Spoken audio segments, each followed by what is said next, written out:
multiplayer side of Halo has always been a little bit more fast and loose. In multiplayer, everything and anything can happen. Oh my god. Mother...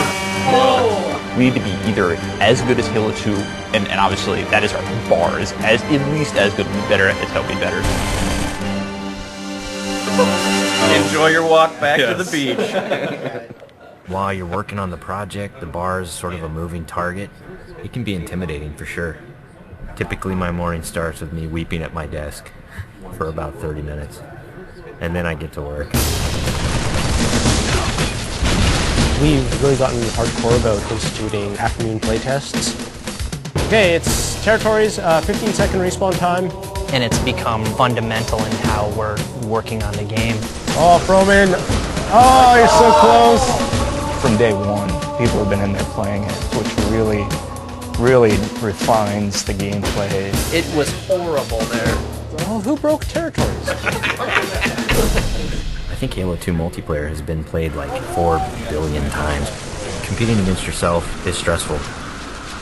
Coming up with these scenarios that people play over and over again. Now, how can we rethink that and create something that's new and interesting? We started getting more into these asymmetrical maps, where it's offense versus defense, where that's a choke point that you want to hold. And I think High Ground is an example of that. Some of the specific things that we tried out were having a wall that you have to get past. That sort of defined whether you won or lost the game. And then we stuck some towers in, and we put AI gunners on all the towers. So as you're running up the hill, you're just getting tagged by all these AI guys. That's the direction that we went. We're like, whoa, that's way too hard. In this version, the wall is actually perpendicular to the hill. And in the final version of High Ground, that wall has been rotated 45 degrees because it had 2 turrets up here as well as 2 turrets in the other tower. So there was a lot of firepower coming down on the hill. That got all simplified into 1 turret actually right above the gate, which we felt was not as brutal to the attackers. It's pretty obvious to us when we start working on these maps that they have to be fun for the 100th and the 200th and the 1000th time. You weren't figuring out the switches in the doors? Yeah, the glows are like you want to walk up and try. Watching people run through your map challenges a lot of the assumptions you made about it. Like, oh, I think people will use this hill for sniping, and then no one uses it. Then you get great comments like, this map sucks, I hate this spot, I hate you. A lot of the time that we spend on these levels are in the details, making sure that the run to a weapon is equal for different areas, getting the distances right for flag captures. Because we make such an effort to place titled objects in a level, like the waterfall, the bridge, the porta potty, people can say the flag is down by the porta potty. That immediately helps with that social aspect. Tell them about the porta potty. One of the things that we talked about in pre-production was player movement, and that's where the man cannon came from. There's different ways to move the player around the map. In Halo 1 and Halo 2, we had these teleporters. Although it was a great way to get around quickly, it didn't provide as much inherent danger as the man cannon does. There's almost nothing more rewarding than sniping a guy out of the air as he's man cannoning across the map.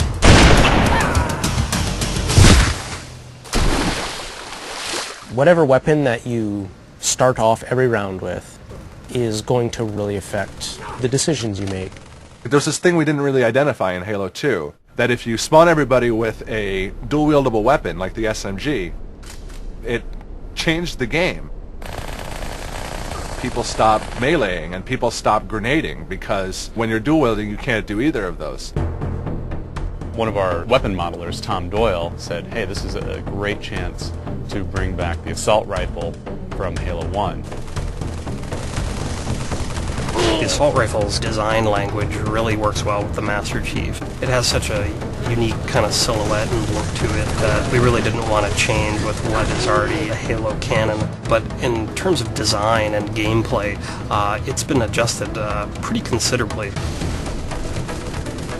The weapon has a kind of a shallow clip, so it came down to how best do I use my melee attack, or how best do I use my grenades in order to tip that fight a little bit over in my favor.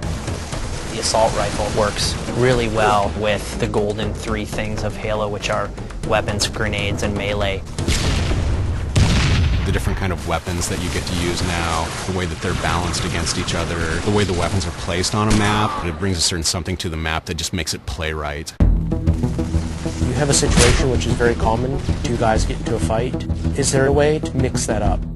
Say you start getting hit by a battle rifle from behind. Let's say you have a bubble shield, you drop it, all of a sudden you're completely shielded from this guy who was firing on you. Or you have a trip mine and you realize a warthog is barreling towards you. You deploy the trip mine at the last second. And yes, you die, but you take out those damn bastards that just ran you over. When you are done as a group playing together, the first thing you want to do is talk about it. Every game you play, you're going to be having a save film that you can stop time, shift camera angles, and you watch that. Oh, look at that! This sucks! I think being able to share it with your friends makes the smack talk even more powerful, because it's not just, oh, I just shot you in the head from across the map. It's, I just shot you in the head and let's watch it in slow-mo.